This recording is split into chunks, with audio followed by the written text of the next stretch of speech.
uwo mucamanza mara igihe atemera kurengera uwo mupfakazi, ageze aho yibwira mu mutima ati nubwo nubaha Imana ndamurengera. Muri uyu mwaka mwese mbifurije yuko hari ibintu mugomba kureka. Amen. Ni urugero, nimba hari ikintu wari ufite cyiza ukunze kandi ukabona ni cyiza uragikunze, ugomba kukireka ukagira ikindi usatira. Ndabifuza gusatira icyo umwami Yesu yadufatiye, kuko nibwo buzima. Kuba muri Yesu nibwo buzima. Hari ibintu ugomba kureka nuko byari byiza bikagaragara ko ari indamu zawe ko bigushimishije, ariko ugomba kubireka ahubwo ugasatira inzira yo kumusaraba. Nibyo mbifurije muri uyu mwaka. Amen. Ese waretse ikiganiro tukagihagarika tukajya kutwigisha abantu tukakora iteraniro? Tuzashaka undi munsi tuzabiteguye.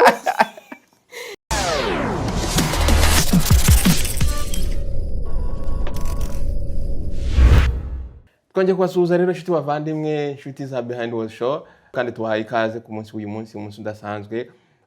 Twizere ko mumeze neza mu bice by'isi bitandukanye. Dushobora abantu bari mu Rwanda, bari mu Burundi, Tanzania, Kenya, Uganda, dushuje abantu bari muri Amerika, bari muri Canada, abari mu bice by'isi bitandukanye. Turasuhuza kandi tubifuriza amahoro y'Imana. Reka rero duhe umushyitsi wacu ikaze asuhuze abakunzi ba Behind World Show. Karibu kuri Behind World Show. Mwiriwe, Yesu ashimwe, amahoro y'Imana bane namwe. Mwese mbwifurije umugisha w'Imana, muzagira amahoro, muzatunge mutunganirwe, muzahuza amata ku ruhimbi, ibyishimo biva ku Mana bizabane namwe, umunezero mwinshi no mbifurije, mu miryango yanyu muzahura n'umunezero, muzahure mwishima, muhere museka, amahoro y'Imana azabane namwe. Ndabasuje mu izina rya Yesu Kristo.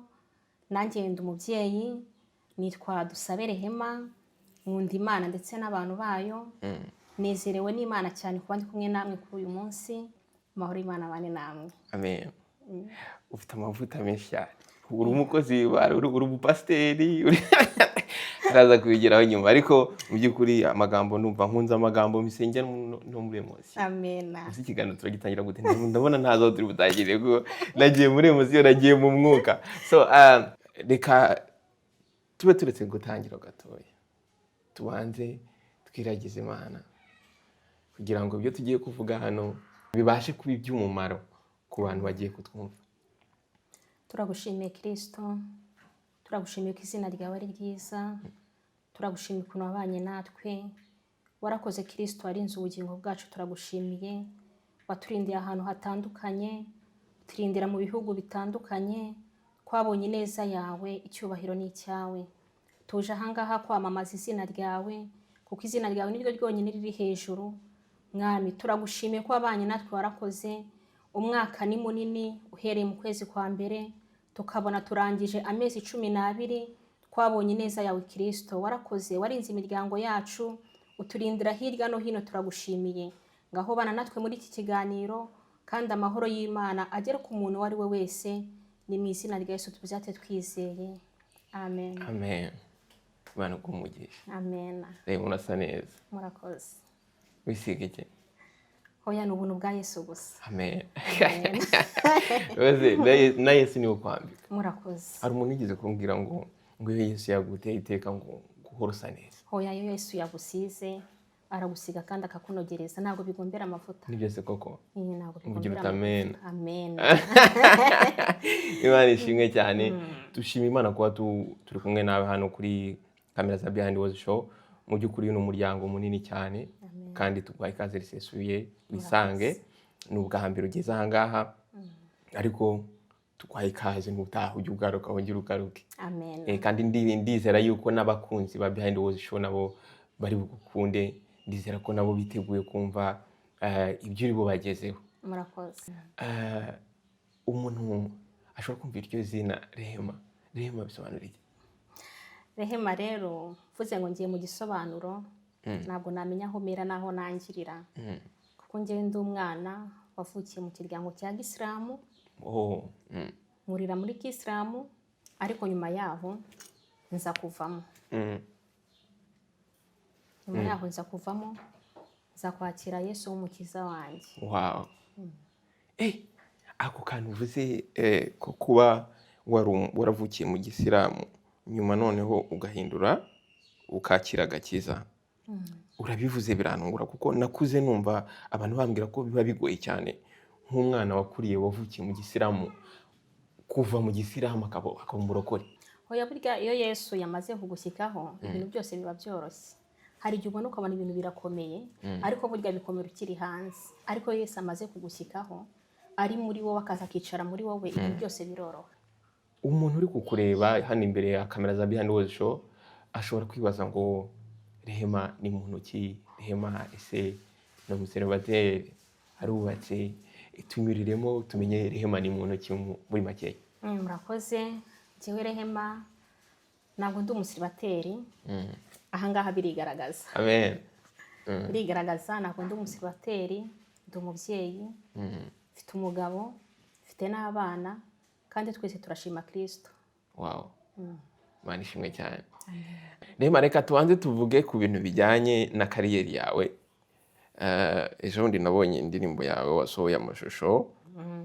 Ni nayo mpamvu nagutumiye kugira ngo tubanze tubiganireho, wenda nyuma nituza kubona akanya gahari tuzaza kuganira ku bindi bisanzwe, ariko reka dushyire imbere kariyeri.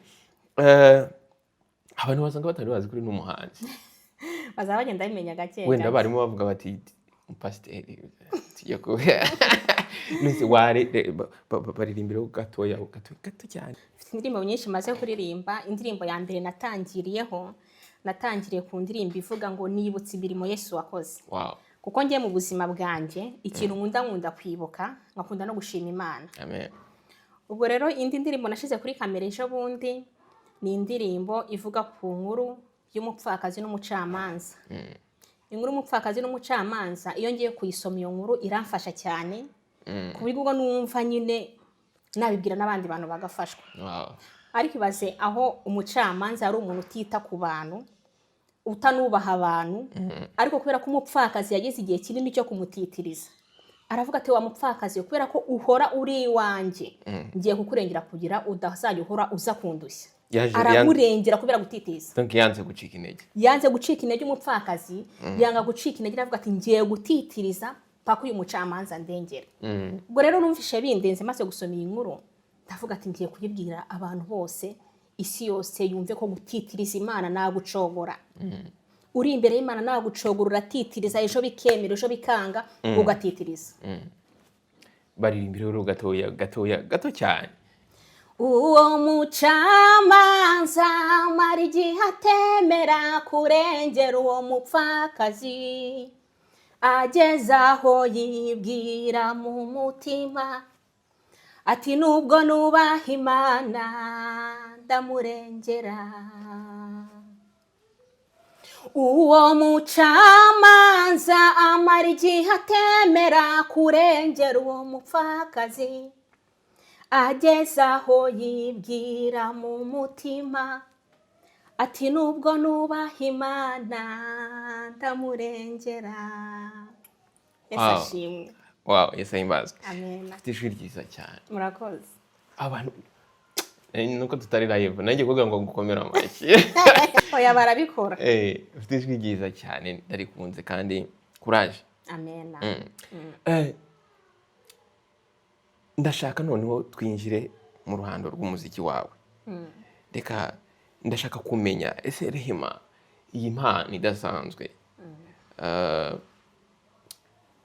iri jwi, aya magambo, ndashaka kumenya n'iki cyaguteye, n'iki cyavumbuye cyangwa cyatumye ubushake buva muri wowe nyuma yo kuba umusilamu, nyuma yo kuvukira mu basilamu, ukaba wari umusilamukazi, ugakuramo jilbab, warangiza ukavuga uti ngiye kuririmbira Yesu. Nk'uko nabibabwiye rero, Yesu ni mwiza. Amen. Yesu ni mwiza, Yesu araryoshye. Iyo uri muri Yesu ubona ko ibintu byose, mbese uba wumva ufite amahoro, uba wumva ufite umutekano. Njye nubwo nakuriye muri Kisilamu, ariko hano hafi y'iwacu hari umusigiti, no haruguru y'iwacu hari urusengero. Noneho abarokore bakajya basenga, mu gitondo bagasenga ndi kubyumva, bagasenga ndi kubyumva, ndavuga ati hoya reka ngende nkurikira iriya nzira. Mbese nkurira mva mu Kisilamu ndi mutoya, ariko imyaka myinshi nagize nibera mu rusengero. Wow. ubwo rero nkura ndi umwana ukunze kuririmba, numva ndabikunze. Burya ikintu wakoze uri umwana byanze bikunze cya kintu iyo ubaye mukuru kirashibuka. Ubwo nagiye kumva numva za kwa kurimba kwanjye naririmbaga ndi umwana, uko nguko umaze gukura bigenda bishibuka. Numva biranshibukanye ndavuga ati ibi bintu singiye kubyihererana, singiye kwishwa n'amatsiko, singiye kwishwa n'amerwe, reka njye imbere y'Imana nyivugire. Ubwo waririmbaga uri umwana cyangwa waririmbaga muri korali? Ndi umwana muri korali y'abana. Narimbaga muri korali y'abana mvuye mu Kisilamu, nahise njya muri korali y'abana mu barokore. Ndaririmba, dukoramo umurimo w'Imana, mbese nkuriramo. Nta kintu cyiza kiryoshye nko kurira mu nzu y'Imana. Imbaraga zo gufata umwanzuro wo guhindura idini urukiri umwana wazikuye he? Burya umuntu wese agira amahitamo ku giti cye. Oya, ko warukiri umwana? Nari nkiri umwana, ariko kubera yuko numvise mbakunze, numva nkunze abarokore. Ukumva uburyo baririmba, ukumva urafashijwe. Nkumva uburyo baririmba, nkumva uburyo basenga, nkumva uburyo bagira umutima mwiza. Harimo ababyeyi rwose begera ababyeyi bagenzi babo bakabahugura, ukumva ni byiza, ukumva urabikunze. Ndavuga ati inzira ngiye kuyikurikiza. Ntabwo makanye ko abisilamu batagira urukundo, abisilamu bagira urukundo ndetse cyane. Ni byiza cyane, birashimishije kuba warafashe inzira, ndetse iyo nzira ukanayikomeza, ndetse ukaba ugeze naho ubasha kubwiriza ubutumwa bwiza ubikishije mu ndirimbo, ubasha gufungura umunwa ukajya imbere ya kamera ukavuga ko Imana ari nziza. Ni ibintu byiza cyane, navuga ko wahisemo neza. Amen. Kuko burya ni byiza uhisemo, ufashe umwanzuro ku giti cyawe nkawe, noneho wa mwanzuro wafashe ukageraho noneho ugira icyo umarira iki society, ugira icyo umarira abantu. Ni ibintu byiza cyane. None nashaka kumenya watangiye umuziki ryari, donc wasohoye indirimbo ya mbere ryari? Indirimbo ya mbere nyisohora ntabwo ndi kubyibuka neza, ariko iyo ndirimbo yanjye ya mbere imazeho umwaka urashize.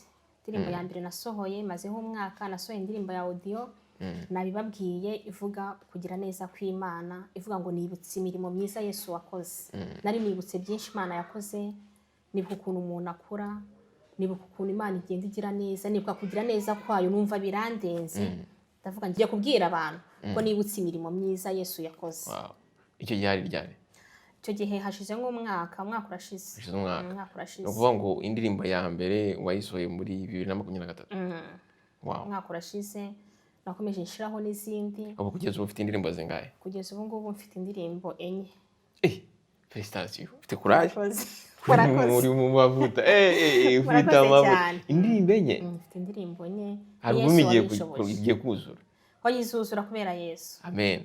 Nizere ko mu minsi mike tugiye kuronshinga album. Oya, ibintu bizagenda neza.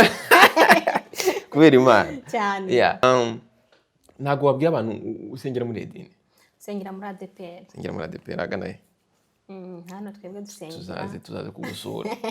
Hano twebwe dusengera i Mashavu. Ni karibu se? Murakoze, iwacu ni karibu, nta muntu duheza, dukunda abantu. Bose turabakunda, nta muntu duheza.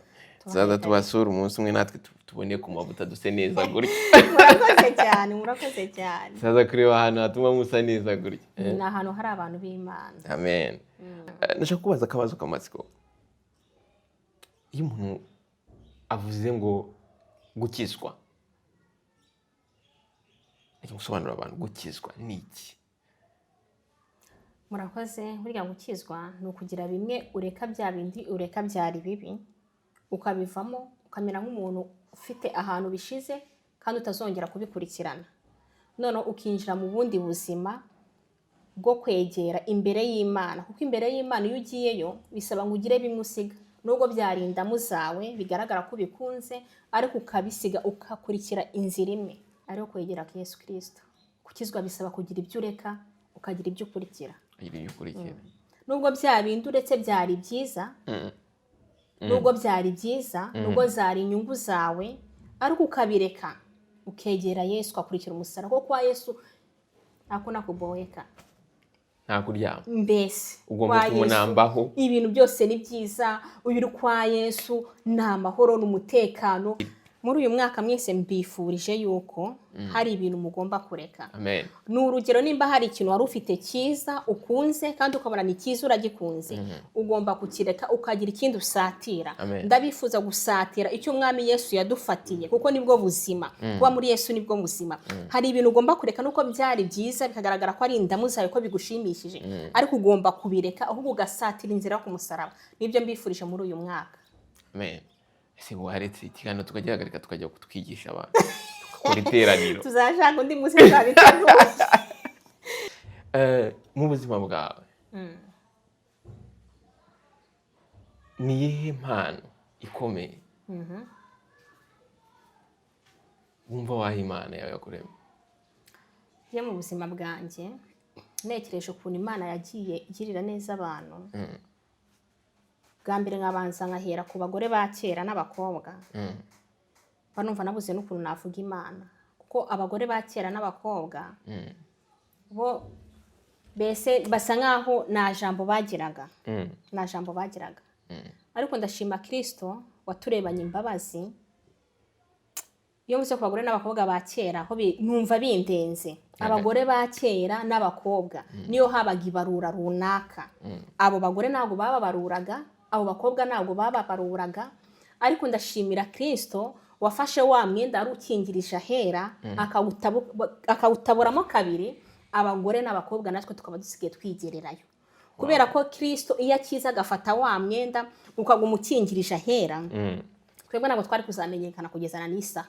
Cyangwa iyo akiza agafata wa mwenda ukingirije ahera agasa nk'uwegesheyo gutya nk'utubererekeye, akavuga ati mujye murunguruka, byari kutugora. Ariko yaravuze ati abagore n'abakobwa kubw'impuhwe mbafite n'imbabazi, uyu mwenda ntabwo ngiye kugumisha ahera ahubwo mutabuyemo kabiri.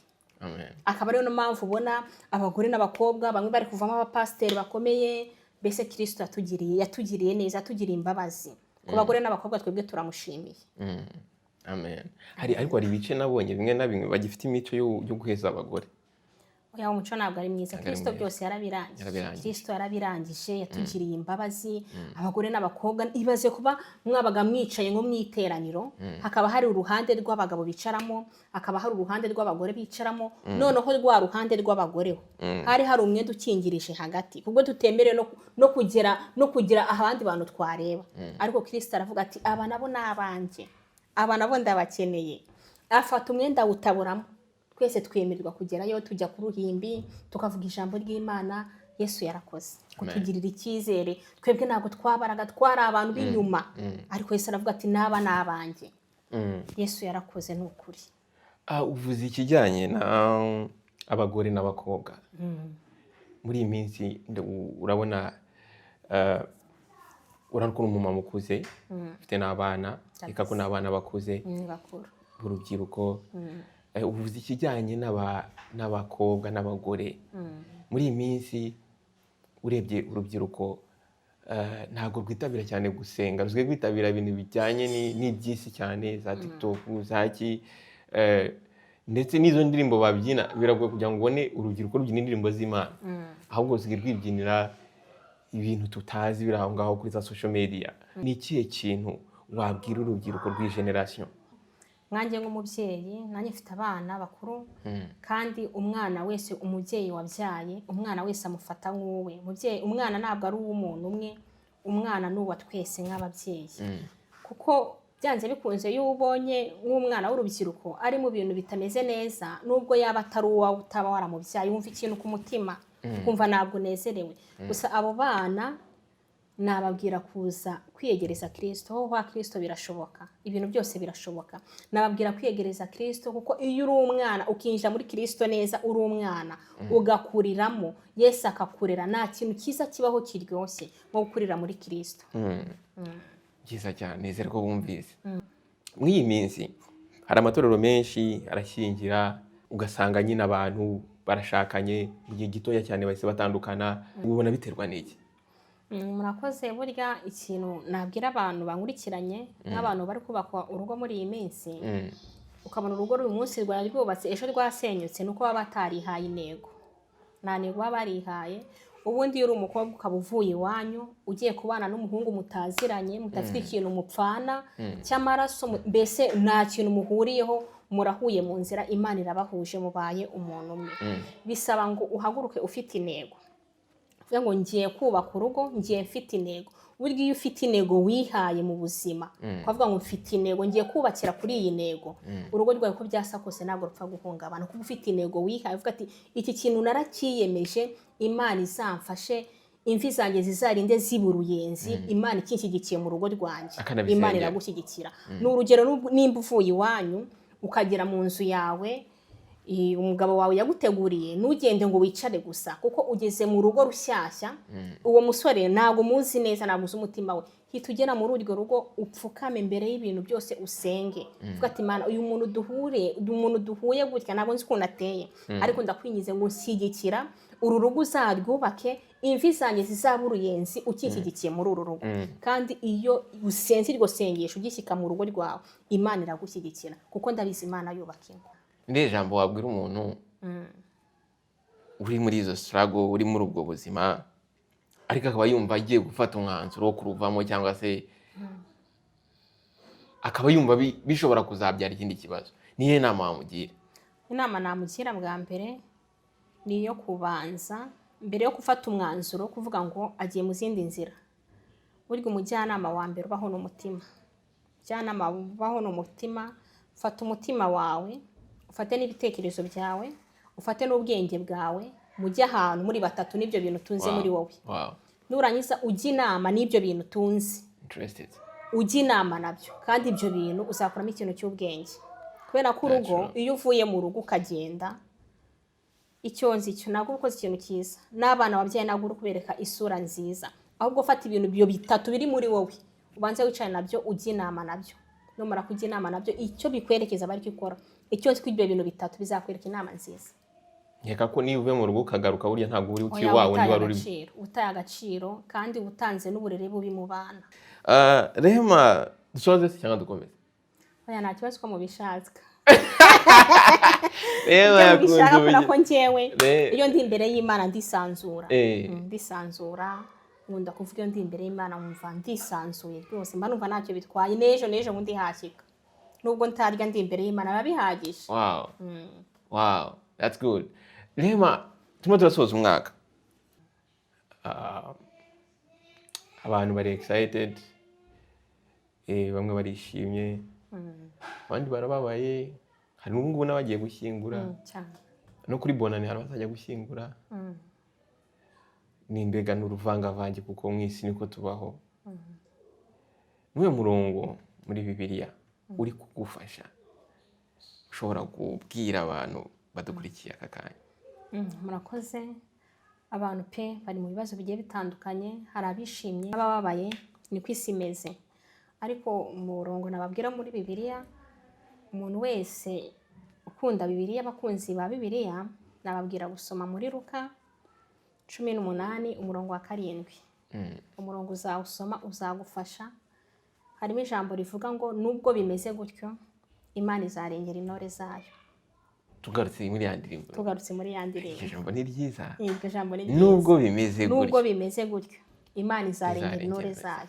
sitakira ku manywa na nijoro Imana iri kumwe nawe nubwo ari bibi nubwo bitameze neza nubwo uri mu bitaro ariko Imana izarengera intore zayo Imana izakurengera upfa kuba uri intore yayo gusa nubwo bimeze gutyo Imana izarengera intore zayo ubwo rero wowe ufite ibintu bigiye bitandukanye humura witinya Imana uri mu ruhande rwayo izakurengera komera akaririmbo bajya bavuga ngo gumamo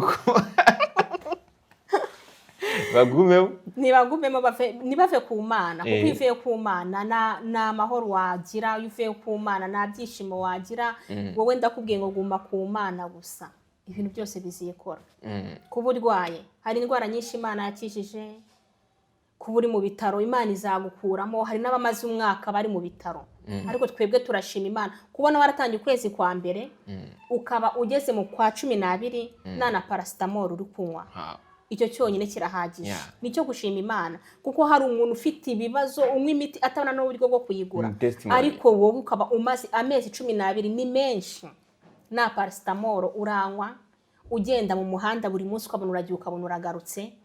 Icyo nicyo cyonyine imbere y'Imana kirahagije. buretse gato ndabinginze mw'abantu mwe ucyumvira iryo jambo iryo jambo Rehema avuze guhera mu kwa mbere ugejeje mu kwa 12 amezi 12 ararangiye utaranywa na paracetamol, hari umuntu uri gufata inshinge cyangwa se umanitse akaguru cyangwa se uri kuri bandage cyangwa kuri bombone mu bitaro, mbabara ujye muri comment section wandike ngo amen. Amen. Wewe wa muntu uri kumva iri jambo kiryumva kakanya, mbabara unyandikire ngo amen, kuko iryo jambo ni ijambo rikomeye cyane. Imana irashoboye n'ukuri, ntabwo ari ibintu biba byoroshye. Amezi 12 njye mbiha agaciro 12. Uzi ko ibyo bintu tubyirengagiza tutari tubimenya. Oya nawe twere kubyirengagiza, ibyo bintu ni iby'agaciro. Amezi 12 njyewe ndayabara, reba ukwezi kumwe amezi agashari 12, uduhere mu kwezi kwa mbere ugenda n'amaguru yawe ukagaruka na paracetamol unyweye. Hari abantu bari ku miti ya buri munsi batabona n'uburyo bwo kuyishyura. Hari umuntu umanitse ukuguru atazi igihe kwa kuguru kuzagendera hasi. Hari umuntu wifuza kwicara mu ntebe, kwicara byonyine yicaje byarananiranye, ariko amezi 12 ararangiye. Icyo cyonyine wahita ufata ituro ry'ishimo ukajyana mu nzu y'Imana ugashima Imana. Nyandikira ngo amen, muri comment section. Imana yarakoze. Nyandikira muri comment section amen, cyangwa andike mu Imana yarakoze. Imana yarakoze. Cyo kwaza kabazo kamatsiko. Imana ikwemereye igihe cyo kujya mu ijuru, tugiye mu ijuru, tuzamuye tugiye mu ijuru. Imana ikakwemerera ikakubwira iti mu butunzi bwawe, mu bintu ufite, gira ikintu kimwe ujyana mu ijuru. Wajyana iki? Twavuye mu nda ya mama nta kintu na kito twambaye, tuzasubira mu nda y'isi twambaye ubusa. Nubwo baba banyambitse imyenda myiza kabisa, bigaragara ko ari myiza, ariko mbere y'uko iyo myenda bayinyambika bazabanza bansake barebe ko ari n'igiceri cya 5 njyanye. Cya giceri cya 5 bakinsanzemo bazagikuramo, nzamanuka nta kintu na kimwe njyanye. Ariko ubwo bivuze ko twese tugomba guca mu rupfu? None nta muntu uzazamura? Reka ntibishoboka. Oya, twese no guca mu rupfu. Ko ngize ubwoba. Twese no guca mu rupfu. Narinzi ko hari abantu baririmba ngo tuzazamurwa mu kirere, ngo ndisanga bakajya ngo tuzavuga ngo bye, ngo tuzabapepera. Ibyo ngibyo sinabona ubusobanuzi bwabyo buhagije, ariko twese uko twaje nta kintu twambaye, kandi tuzagenda n'ubundi nta kintu twambaye. Ni ukuri urakoze nk'igihe ikintu gikomeye, kubera yuko narinzi yuko buri hari ukuntu tuzazamurwa. Yesu kaza ngo gagara mu kirere, ngo agahamagara abe avuga ngo muzamuke, ngo azashyiraho n'urwego, anavuga ngo azashyiraho urwego. Ntabwo narinzi ko twese tugomba guca mu rupfu. Oya, twese tugomba guca mu rupfu kugira ngo tubone kujya mu ijuru. Twese tugomba guca mu rupfu. Ni ukuvuga ngo nta muntu uzagira ikirajyana cy'ubwisi. Nta na kimwe. Ibintu byose utunze byose uzabisiga, utunzi bwawe uzabusiga.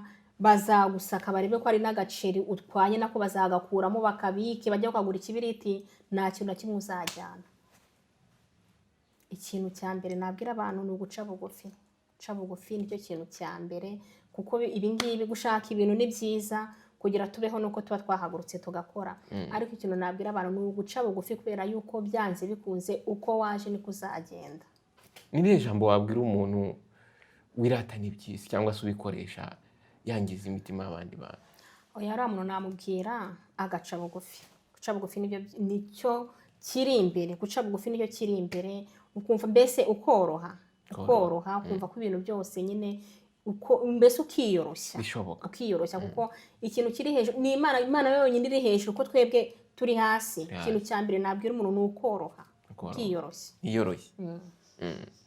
Ni byiza cyane kuganira nawe. Ntabwo umuntu yasoza, ariko reka ikiganiro cyere kuba kirekire cyane kugira ngo tutarambira abantu. Wenda nimubona akanya muzatubwira twongere tuze tubasure tuganire. Gusa Rehema najya mu gushimire ku mwanya wanyu mwaduhaye. Ntabwo biba byoroshye mu buzima tubamo hano bwa buri munsi bwo gushakisha guhiga, ntabwo biba byoroshye, ariko kakanya mwaduhaye turagashimiye. Kandi nuko nisaba n'abantu abakunzi ba Behind Words Show kugira ngo babashimirire, nanabasaba kugira ngo mujye kuri channel ye mumuteze imbere, naho mukore subscribe uko mungana kose, uko muri burebe iki kiganiro mwese mugende namwe muterure mukore subscribe na hariya mumuteze imbere, akomeze abwiriza ubutumwa bwiza, ava ahangaha arenge n'imipaka. Ntushaka se no kurenga imipaka? Hoya Imana yarabivuze. Yarabivuze. Kandi Imana yavuze byanze bikunze iragikora. Amen. Mugende n'umukore subscribe, mukore comment, muri imiziki muyitresharije, bashobora no kwitresharije nta kibazo bakayumva, mujye muyumva. By'ukuri nanjye narayikunze, hari mu butumwa bwiza. Rehema rero tugana ku musozo, nagira ngo ugire ijambo ryo gusoza, ijambo ushobora kubwira abantu baguhaye umwanya bakumva guhera ku ijambo rya mbere wavuze kugera ku ijambo rya nyuma. Nagira ngo rero ugire ikintu babwira cya nyuma tugiye donc gisoze iki kiganiro. Sawa mwese ndabashimiye ukuntu mwabanye natwe muri iki kiganiro. Imana ibahe umugisha kudukurikirana no kudutegera amatwi. Yesu abane namwe, abahe umugisha kandi abe mu byanyu, abanezeze, mugire umutima unezerewe uko mwatangiye uyu mwaka tuvuyemo, mufite amahoro n'umutekano. N'uyu mwaka tugiye kwinjiramo wa 2026 muzagira amahoro, nimukabure kunguka, muzahuza amata ku ruhimbi, muzahure n'ibintu byinshi bituma umutima wanyu wishima, nimukabure umunezero mu mago yanyu, nimukabure ibyishimo. Umwanzi azababe kure, ahubwo ukuboko kw'Imana kuzabe hafi yanyu. Ndabakunda cyane. Amen. Reba ntarasoza mbabarira. Kuva nakumenya mu uri guseka. Oya, guseka ni ibintu byanjye. Ntabwo ngiye kurakara, nyine turarakara ko turi mwisi, ariko ibintu byinshi binyuzuye n'umunezero. Iyo byishimo bikurahe? Ibyishimo n'ahandi bikura ni ku musaraba. Ni ku musaraba. Tugane ku musaraba. N'ahandi bikura ni ku musaraba. Rego iri muri Yesu ibintu byose bigenda byizana. Natwe tuze ku musaraba. Ni ukuri ndabingingira ngo nimuze, nimuhagera se muze, hari amahoro, hari umunezero, hari ibyishimo, byose niho bituruka. Ni byiza cyane, ni byiza cyane. Nanjye ndakwifuriza kuzajya uhora wisekera. Murakoze cyane. Kwifuriza no kuguma ku musaraba. Amen. Amen. Okay, nshuti bavandimwe rero mwabanye natwe kuva ku itangiriro tukaba dushoje ikiganiro cyacu. Ni ikiganiro cyari cyiza cyane, ni ikiganiro ngiye ku bwanjye nakunze. Uyu mubyeyi yatubwiye amagambo y'ubwenge, yatubwiye amagambo akomeye ashobora guhindura ubuzima bwacu. Nawe hari amagambo menshi nawe ufite ashobora guhindura ubwacu. Ni karibu ku murongo wacu igihe cyose ukeneye nawe kuba waza ukaganiriza abantu, ukababwira ikintu gishobora kubaka society, cyane ko tuba turi hano kugira ngo twubake umuryango, twubake society. Rero tuguhaye karibu, waduhamagara tukaza twakwegera ukaganiriza umuryango, ukaganiriza society muri rusange. Rehema wakoze cyane, Imana iguhe umugisha. Namwe mwakoze. Nukuri uzagira umwaka mushya muhire. Tumusangire.